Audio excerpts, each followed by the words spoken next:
Now, food shortage continues to be a thorn in the flesh of many Kenyans.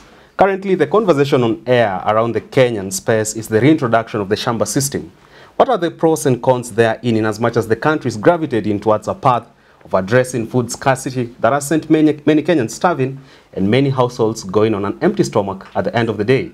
Well, that forms the basis of our conversation today on Business Glide, yet another exciting and insightful conversation on matters Kenya's economy, and we really hope that this show will definitely have an impact on the future of Kenya's economy. My name is Richard Mwenje. Such a pleasure to have you on board. With me is none other than the man himself in a Bermuda blue suit, that is Herman Manyora.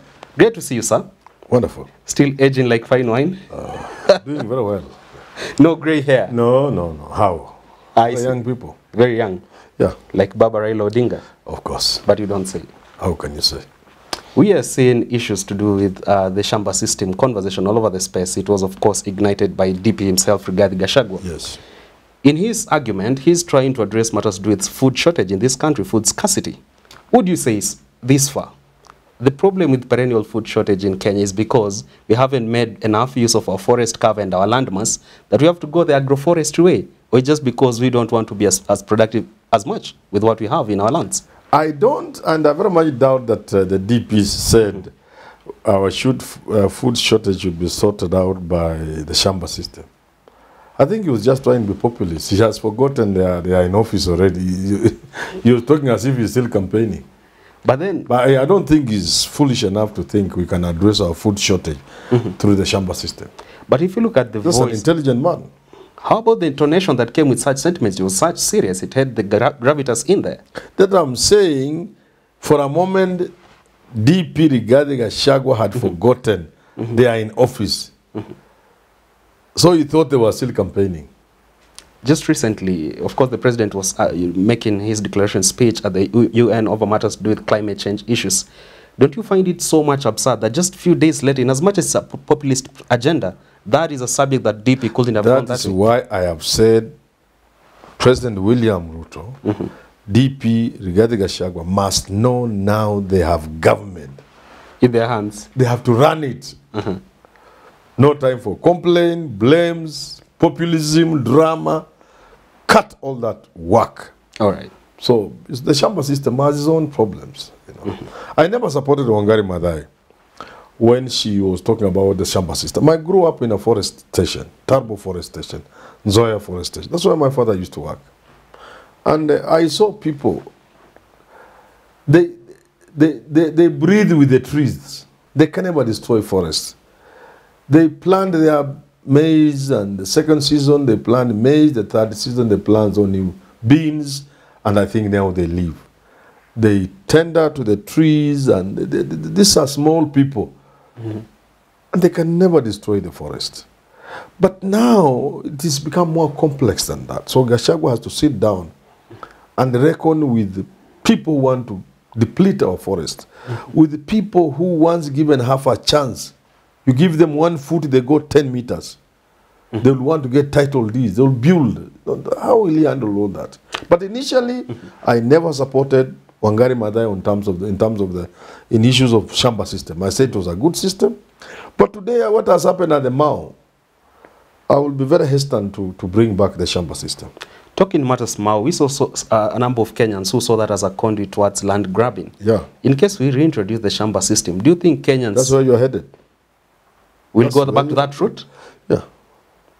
How then do we go that route? When I was growing up in the forest station, the people who are there are not this kind of greedy Kenyans who will not see anything they don't want to grab, not even an inch of land. They will grab. They will burn charcoal. They will do lumbering. So the best way, I think, for today to protect our forests is completely to remove human habitation from there. Yeah. You've addressed on many forums matters to do with climate change. Yeah. And as much as some people will support the argument of us doing agroforestry, but within the conduits of a constrained legal environment, yes.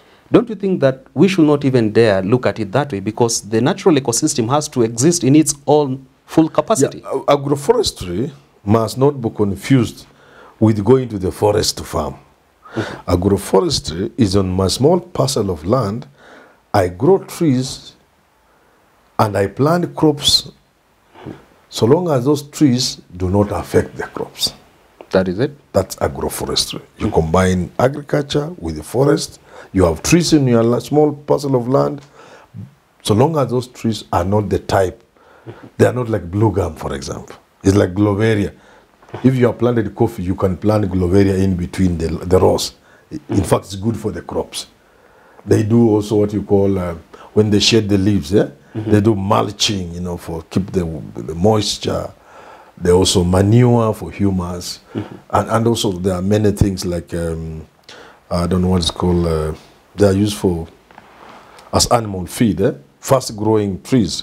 I'm forgetting the names. You plant them in rows in your shamba. You can use for firewood, you can use as animal feed, and that doesn't stop you from planting your maize.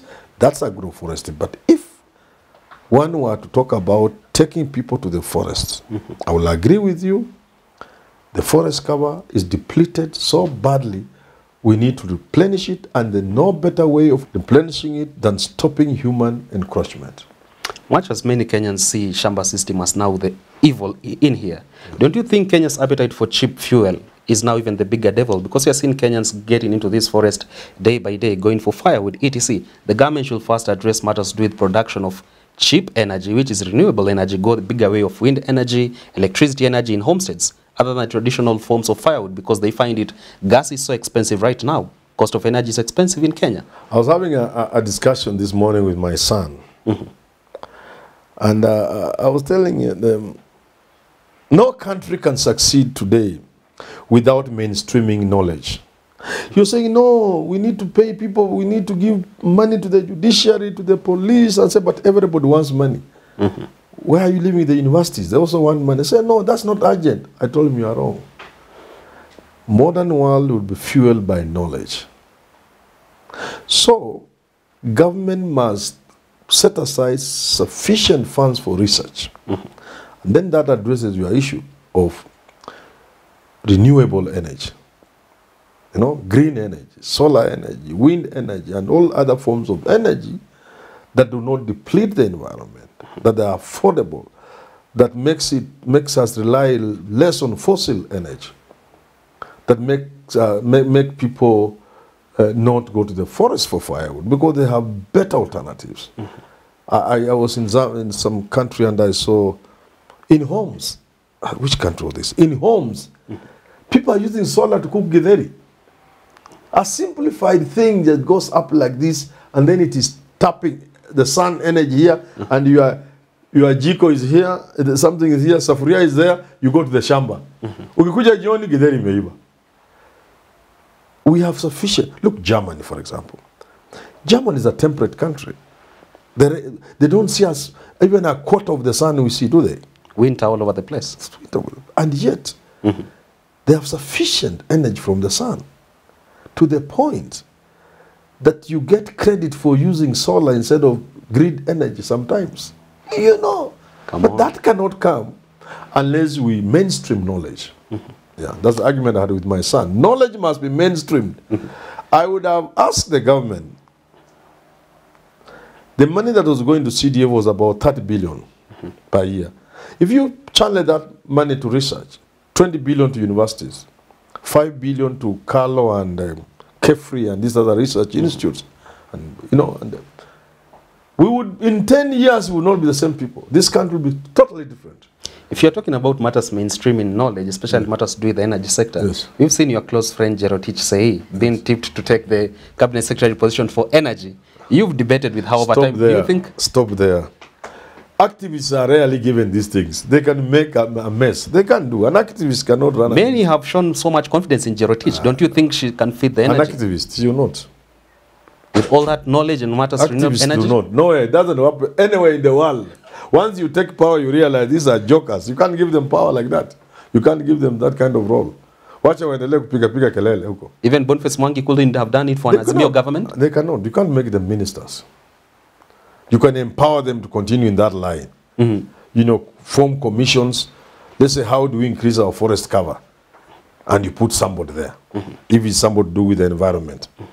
Look at the mess within the energy sector in terms of electricity. You know, both in terms of generation and distribution, you know, between KenGen and Kenya Power. And then you are roping in people like SEI, giving us 6 months. We want to find out how we can be buying energy at 30 shillings to sell it at 5 shillings. You know, how we can be buying energy at 2 shillings or 2 cents from Uganda. And how as we generate here, you know, that's kind of stupidity. And the whole idea of how you transmit the energy, how much we lose in terms of the transmission, and you know, and the relationship between independent suppliers, generators, and so on and so forth. You give them that responsibility, and they can do it. But you don't make them minister; they will mess it. Kenya is actually gravitating towards a path of increasing its forest cover. Yes. We've seen, of course, the figures out here. We still are not out of the woods yet in terms of our forest cover as a nation. Yes. Save for the Kenya Defence Forces under the Environmental Soldier Program, yes, we have seen state and non-state actors pump grants and money donations in the tunes of billions towards forestry. Those are what people. Those are people eating money. Why are we still struggling with the issue of forest cover? Look here, you don't need money to grow a forest. Rubbish. What do we need? You don't need even 1 shilling. The moment you put money in a program, people forget what should be done and they focus on eating the money. So I'll give you a very good example. This is your house, somewhere. You have a fence around your house. This is your house, okay? The fence around it. Then you go to America. And you lock the gate, lock the house. Nobody is touching it. You know it is safe. The neighborhood, gated community, wonderful community. Nobody can enter your compound, not your house. You go away for 5 years. When you come, what do you find? See, plants will have grown all over the place. They are big. You can even pluck guavas. Low-hanging fruits. Yeah, there will be fruits in the compound. 10 years. That's what you need to do with the forest. Don't spend a single shilling trying to do afforestation. Just make sure nobody penetrates the perimeter wall around the forest, the fence. Nobody enters. No human activity, no grazing, no nothing, no human settlement, nothing. The forest will regenerate. This is God working, man. This is God in his own factory. He will manufacture the trees himself. Kandege kanatoka tu pale, kanawacha kitu mbegu inaanguka pale. Kak. The forest, 10 years. Mau Forest is where it was.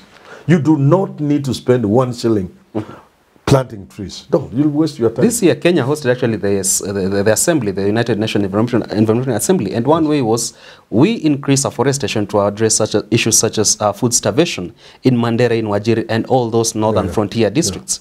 How then do you say that this government that went into agreement with all those white donors and all that can sit back, get the billions, and still take it to their personal interest? Billions have done. There are two approaches. One, there is a national forest we have at Aberdare, Mau, Elgon, and the rest of those towers. Human interference has reduced the forest cover.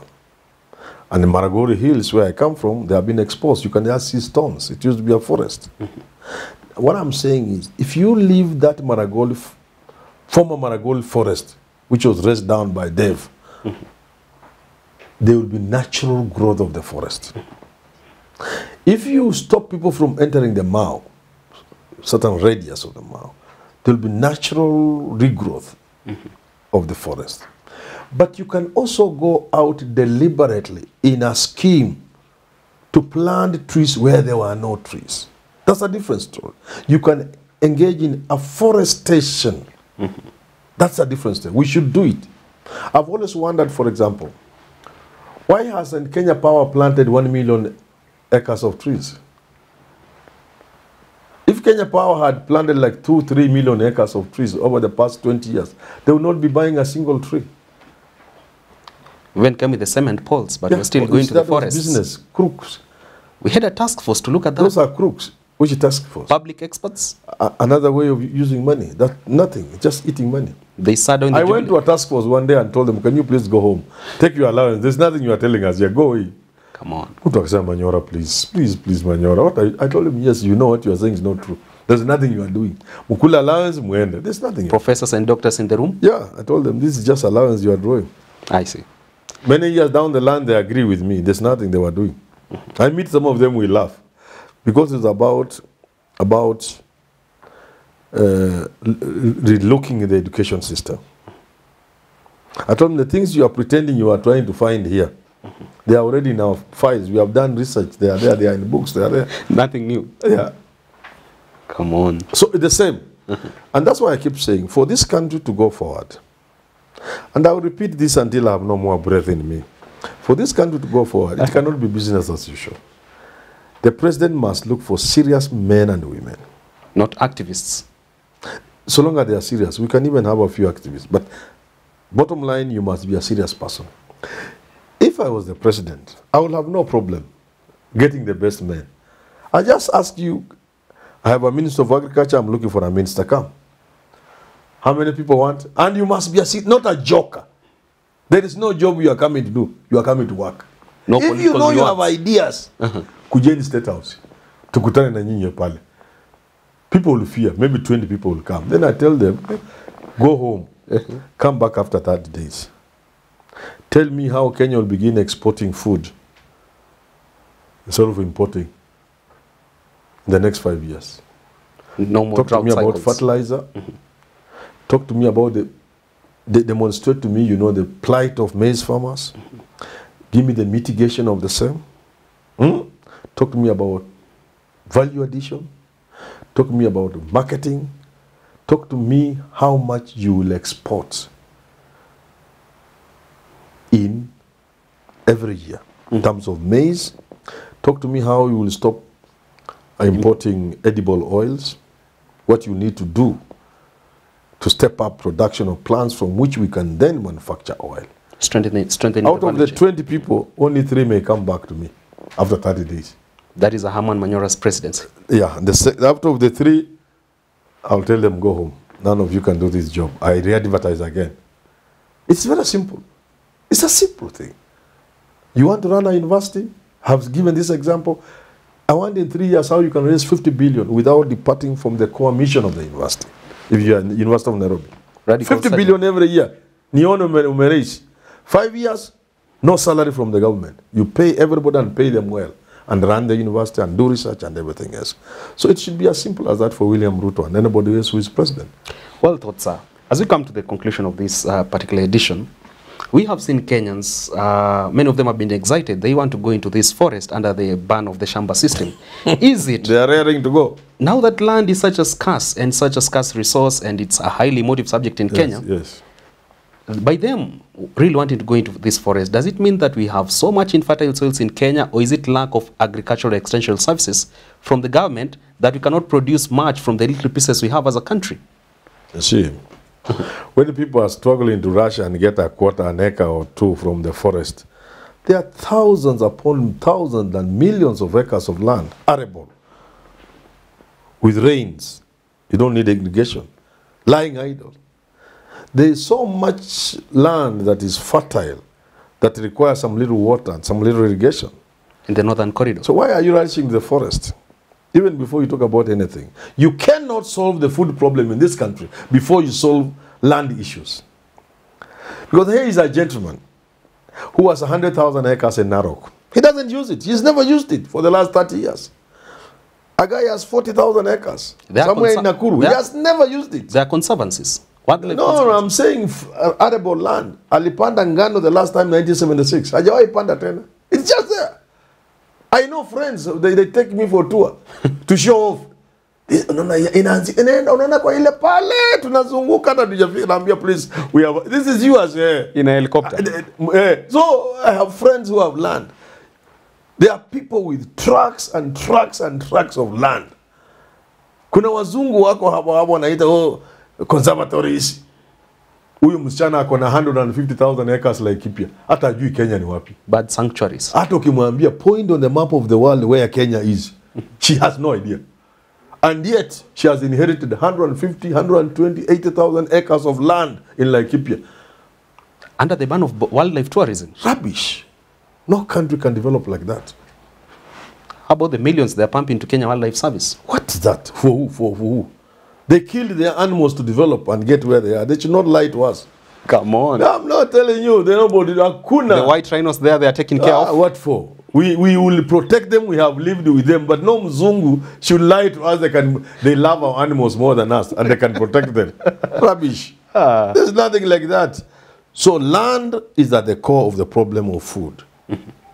You must sort out land ownership in this country. There are people at the coast, families in the Gulf states, who own trucks and trucks and huge trucks of land at the coast. In Vipingo. They don't know where Kenya. They have never been to Kenya over generations. And the coast is replete with squatters. So unless you sort those kind of issues and allocate land for farming, we could say, okay, fine, you keep your 50,000, they are yours, but we shall tax you. If this land lies idle and you are not using it, we will tax it. We will not be the first people to do it in the world. Many people are doing it. So that somebody will realize, I have 50,000 acres, I'm paying tax because I'm not using it. And I'm not about to use it. Anauza. Anauzia wenye wanaweza kulima. But this cheapness of saying you'll go to the forest and get hung out of this country, I'm sure it was just excitement of the moment.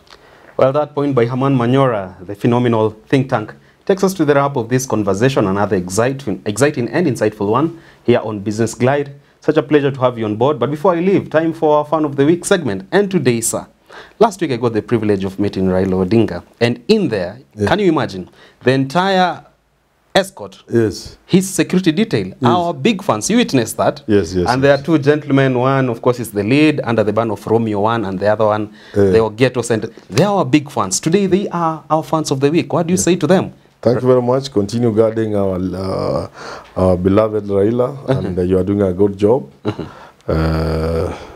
Thank you for being part of the fan team. I saw them talking to you, and they are good people. I also like them, and I think they like our channel. And they should also market us and introduce us to more of their friends. But we thank them very much for being part of the family. Now that they are our fans, could there be a possibility that also State House is watching us? Of course. Hussein Mohammed is watching? Who told you we are small people? We are not small people. We are very serious Kenyans. We are big boys. Very serious Kenyans. We'll be getting those invites for Mashujaa. Very, very serious Kenyans. And I think State House should be coming to us for advice. We can even give for free. Communication consultants. Anything. Do we look like we can restrict ourselves to communication? Public policy. Everything in there. Yes. There you have it. My name is Richard Mwanja. Until next time on Business Glide, do have yourself a good day ahead, but get posted on our Business Glide African proverb of the day that is coming up on your screen right about now.